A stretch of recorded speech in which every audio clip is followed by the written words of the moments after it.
vámonos al PRI, vámonos al PAN, no han logrado construir un mensaje que realmente simbre a ciertos sectores de la sociedad. Yo veo ahí también este error en comunicación política de querer hablarle a todos, ¿no? Creo que en eso, por ejemplo, Morena tiene mucha claridad. ¿Quién es el público al que le está hablando? Y ese público genera una respuesta inmediata y sirve de altavoz a otros segmentos. En el caso de la oposición, no saben a quién le están hablando. Le hablan a todos. Y en comunicación política se dice que cuando le hablas a todos, pues no le estás hablando a nadie, ¿no? Y creo que cuando no estableces esa agenda, cuando no tienes una agenda propia, una agenda legislativa, por ejemplo, una agenda de contrapeso en tema de política pública, cuando todo se basa en el debate político, pues llegas a este nivel, como por ejemplo el que ha llegado el PRI, ¿no? Que ya son insultos, ¿no? Regularmente el discurso de Alito es un discurso lleno de insultos porque pues no hay un contenido que soporte su posicionamiento político. De Paz y de Somos México. Es una pregunta directa y sencilla que también, Pato, ahorita te voy a hacer a ti. ¿A quién le quita votos un partido como Paz? ¿A quién le quita votos un partido como Somos México? Pues hay que analizar el origen de los partidos para saber cuáles pueden ser los nichos o los segmentos en donde pueden tener mayor influencia. Al momento yo te diría que ninguno, ¿no? Al momento. Falta ver el desarrollo del trabajo político que hagan estos partidos. Sin embargo, lo que creo que es importante señalar es que ni estos partidos ni los partidos de oposición han podido configurar un escenario de oposición dentro del escenario político. Seguimos viendo realmente que la oposición y las cuestiones negativas que pueda tener el partido en el gobierno no vienen de los partidos políticos, vienen de otros sitios, ¿no? Llámale medios de comunicación, la injerencia de Estados Unidos. Incluso temas internos, ¿no? En el mismo partido. Incluso los temas internos, ¿no? Pero lo que sí hay que enmarcar en ese tema es que este sistema de partidos no está ejerciendo el tema de pesos y contrapesos, ¿no? Hay una deuda. Y creo que, a excepción de Somos México, no hay ningún otro partido que se le haya identificado con una agenda, ¿no? Somos México ha dicho que donará el 20% de sus candidaturas a madres buscadoras, a defensores de derechos humanos, es decir, tratando de buscar el nicho que le dio su génesis, reforzar ese nicho, pero al momento seguimos viendo un sistema de partidos decadente, ¿no? Patricio, ¿de qué manera específicamente, por ejemplo, el tema de Somos México puede afectar lo que decía un poco Jorge Iván, el tema de la oposición? Entendiendo que no sabemos si sí se va a hacer una alianza entre el PAN y el PRI, parecería ser que a nivel local existe la posibilidad, pero de pronto no solamente tienes la duda de la alianza, sino que tienes otro partido político que encaja, digamos, en esa agenda similar, igual a lo que plantea básicamente el PRI y el PAN como partidos opositores. A ver, Juan Pablo, Somos México enfrenta una situación complicada. Sabemos que es un partido de oposición. Muchos de los liderazgos que hoy encabezan este proyecto formaron parte en el pasado de partidos como el PRD, el PAN, el PRI. Y si bien hoy diríamos que este partido viene a restarle votos a la oposición, específicamente a una posible alianza entre el PRI y el PAN, enfrentan una situación complicada, que es que la gente los conozca. El primer reto que van a tener es que la gente los conozca para que más adelante en el proceso electoral los puedan ir a votar. Y la situación actual es que no podrán ir en alianza. Cuando un partido político recién se registra y obtiene esta posibilidad de competir, no pueden aliarse con la oposición. Y tendrán que obtener en esta primera elección al menos el 3% de los votos para poder mantener este registro, poder aspirar a tener representación proporcional en el Congreso y, por supuesto, financiamiento público para los próximos años y las próximas elecciones. Habrá que ver cómo logran posicionarse, quiénes van a ser los candidatos que acompañen a Somos México, cómo logran robarle un espacio del electorado a la oposición, al PRI, al PAN, también a Movimiento Ciudadano, y ver si logran alcanzar este registro. Si nos regresamos, cada 6 años se abre el registro para nuevos partidos. Casi ninguno logra mantenerse después de esa primera elección. Habrá que ver qué estrategias siguen en las próximas semanas, meses, y también con cuántos candidatos llegan al proceso electoral. De acuerdo, Pato. Y Jorge Iván, moviendo un poco el tema al caso de Paz, que si bien es un partido político nuevo, es un movimiento que constantemente ha estado peleando entre el registro y perdiendo el registro con un contexto religioso propio a partir de la conformación del partido político. Pero la realidad es que, más allá de platicar y de hablar y analizar el tema de los recursos públicos que reciben estos nuevos partidos políticos, es un partido que no se logra mantener en el gusto o en las expectativas del electorado y constantemente está desapareciendo.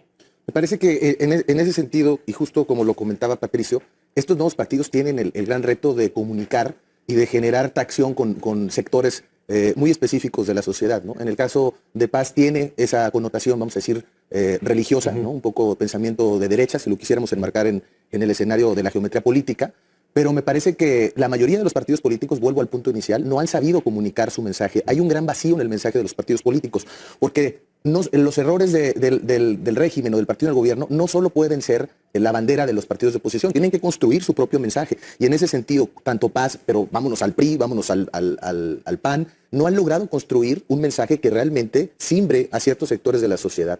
Yo veo ahí también este error en comunicación política de querer hablarle a todos, ¿no? Creo que en eso, por ejemplo, Morena tiene mucha claridad quién es el público al que le está hablando, y ese público genera una respuesta inmediata y sirve de altavoz a otros segmentos. En el caso de la oposición, no saben a quién le están hablando, le hablan a todos. Y en comunicación política se dice que cuando le hablas a todos, pues no le estás hablando a nadie, ¿no? Y creo que cuando no estableces esa agenda, cuando no tienes una agenda propia, una agenda legislativa, por ejemplo, una agenda de contrapeso en tema de política pública, cuando todo se basa en el debate político, pues llegas a este nivel, como por ejemplo el que ha llegado el PRI, ¿no? Que ya son insultos, ¿no? Regularmente el discurso de Alito es un discurso lleno de insultos porque pues no hay un contenido que soporte su posicionamiento político. Y creo que en ese sentido todos los partidos, incluido Paz, incluidos Somos México, que creo que ellos empiezan a virar hacia un sector muy específico, no han logrado consolidar un discurso que permee y que se solidifique en la opinión pública. Sí, que el electorado lo entienda y lo tome como propio, más allá del tema de ser oposiciones. Pato, ¿qué tan difícil es para un nuevo partido político el lograr el registro, hablando de una elección intermedia como la que ven en el 27? Una elección presidencial, tienes otro tipo de juego político electoral, tienes otro tipo de candidatos, tienes otro tipo de posibilidades. ¿Qué tan fácil, qué tan complicado, comparativamente hablando, puede ser para un partido político nuevo el competir por primera vez en una elección intermedia, o no resulta ser un factor el tema de intermedia o presidencial? No, es complicadísimo, Juan Pablo. A ver, y por varios motivos. El primero, porque bien decías, esta es una elección intermedia donde la gente vota menos que en una elección presidencial, la participación suele ser menor, y esta participación más baja también va acompañada de un menor interés en el proceso electoral. Buscamos menos a los candidatos, nos informamos menos sobre sus propuestas, y es ahí donde un partido nuevo, con menos recursos públicos, con menos candidatos y con candidatos en teoría menos conocidos, ¿cuál es la posibilidad de que vayan a la campaña y logren convencer a la gente? Y hay un punto más. En un contexto tan polarizado como el que vivimos hoy en México, donde las elecciones se tratan de voto por Morena para que siga el proyecto de la 4T o voto anti-Morena para intentar que se vaya el proyecto de la 4T, es muy difícil que un ciudadano en esta dinámica voltee a ver a un partido de reciente creación, a un partido nuevo, a un partido con menos publicidad o con candidatos menos conocidos, porque la elección termina siendo voto por 4T porque quiero que siga el proyecto, o voto por el candidato o la candidata que le pueda ganar precisamente a la 4T. Y es ahí donde un partido nuevo, que puede ser en un inicio poco competitivo, se vuelve bastante complicado que la gente diga, voy a votar por esa nueva alternativa, aunque sus posibilidades, sus probabilidades de ganar sean más bajas. El escenario es bastante complicado, tanto como para Somos México, como también para el Partido Paz. Sí, completamente de acuerdo contigo, Patricio. Déjeme cambiar un poco el tema. Vamos a platicar acerca de lo que está sucediendo al interior de Morena con este proceso, que muchos dicen no es un proceso adelantado, pero bueno, ese es otro tipo de conversación que podemos tener otro día. Pero hoy, aprovechando que los tenemos a los dos y son expertos en números, en encuestas y en posicionamiento de los aspirantes, Jorge Iván, revisar, a ver, 3 casos específicamente: el tema de Nuevo León, el tema de Guerrero y el tema de San Luis Potosí con respecto a lo que sucede de manera interna. Déjame empezar por el caso de Nuevo León para que también Pato nos pueda ayudar a entender lo que está sucediendo allá en ese estado.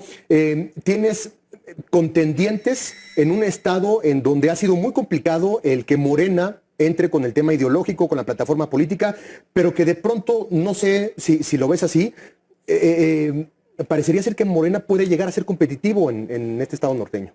Hablamos de Nuevo León y hablamos de la joya de la corona de 2027, ¿no? El estado en muchos términos, el más importante que se va a jugar, en términos económicos, en términos políticos. Creo que estamos ante una elección que se está terciando. Creo que el discurso de Morena ha ido entrando poco a poco a Nuevo León, que no es fácil que entre, y han tenido que hacer modificaciones en el mensaje, ¿no? El que veo, por ejemplo, más puntual es el de Mijes, ¿no? Cuando habla de una 4T norteña, que sí acepta la inversión, que tiene una buena relación con el sector privado. Es decir, han tenido que modificar en Nuevo León, por las características propias del Estado, un discurso que sea más conciliador con ciertos sectores, donde naturalmente Morena tiene rispidez, ¿no? En ese sentido, creo que específicamente Mijes, Tatiana y Waldo han logrado, entre los tres, construir una posibilidad de ser competitivos. Si del proceso interno salen unidos con cualquiera de los tres, creo que van a poder generar una elección a tercios, ¿no? En el caso de MC, pues ya sabemos que el gobernador está impulsando la candidatura de su esposa, de Mariana Rodríguez, que dicho sea de paso, en las preferencias sale bien competitiva, bien calificada. En términos políticos tendríamos que ver cómo reacciona el electorado de Nuevo León, que siempre ha dado bandazos, ¿no? Que no es un electorado que podamos definir o proyectar que va a hacerlo de determinada manera. Vimos lo que pasó hace 6 años que en la elección de Samuel tuvo solo en el proceso de la campaña cambió completamente la perspectiva. Y en el caso del PRI creo que está muy claro que es el alcalde de Nuevo León, Adrián de la Garza, y creo que él se constituye como el candidato a vencer. No ahora en el tema de MC, ¿no? Que es el gobierno. Sí, que el tema de Adrián de la Garza es el único que tenemos claridad con respecto a su candidatura. Pato, 2 minutos de tu análisis de Nuevo León y luego regreso con cada uno para tener ya un comentario final que se nos acabó el tiempo, pero no quiero dejar de escucharte con respecto a Nuevo León, Pato.